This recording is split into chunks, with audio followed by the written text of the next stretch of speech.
China's rise has attracted global attention, and many have focused on China's economic model behind its rise, which is of course important. But China's evolving political change has been somehow ignored by many. In fact, without much fanfare, China has established a system of meritocracy, or what can be described as selection plus election. Competent leaders are selected on the basis of performance and broad support through a vigorous process of screening, opinion surveys, internal evaluations, and various types of elections. This is much in line with the Confucian tradition of meritocracy. After all, China is the first country that invented the civil service examination system, or the Keju system.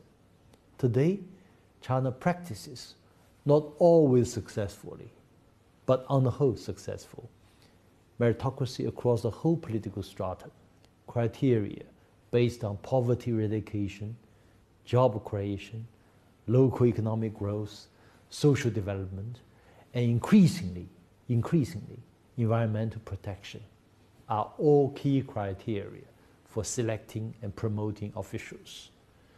A good example of this were the profiles of China's new leaders elected at the 19th Party's Congress.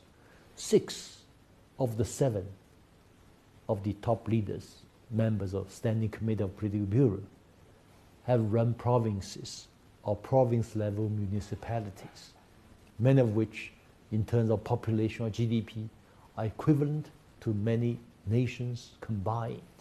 Indeed, the Chinese system of meritocracy today makes it inconceivable that anyone as weak as George W. Bush or Donald Trump could ever come close to the position of a top leadership.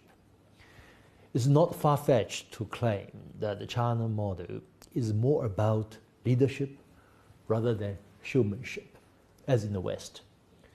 China's meritocratic governance challenges the stereotypical dichotomy of democracy versus autocracy. From a Chinese point of view, the nature of the state, including its legitimacy, has to be defined by its substance, that is, good governance, competent leadership, and success in meeting people's needs. So, despite its many deficiencies, the Chinese polity has delivered the world's fastest growing economy, has vastly improved living standards for most Chinese. Winston Churchill's famous dictum, democracy is the worst form of government except for all those other forms that have been tried, may be true in the Western political and cultural context. And many Chinese even paraphrase Churchill's remark into what Sun Tzu, China's military strategist of the 6th century BC, called 下下策, or the least bad option, which means a system that would allow for the exit of bad leaders through regular elections. But in China's Confucian tradition of meritocracy, a state should always strive for what's called a 上上策, or the best of the best options, by choosing leaders of the highest caliber. This is by no means easy, but efforts to this end should be ceaseless and continuous. China's political and institutional arrangement and innovation so far have produced a system which has in many ways combined the best option of selecting well-tested, competent leaders and the least bad option of ensuring the exit of the leaders who should exit for all kinds of reasons, through, for instance, a collective leadership or age limits.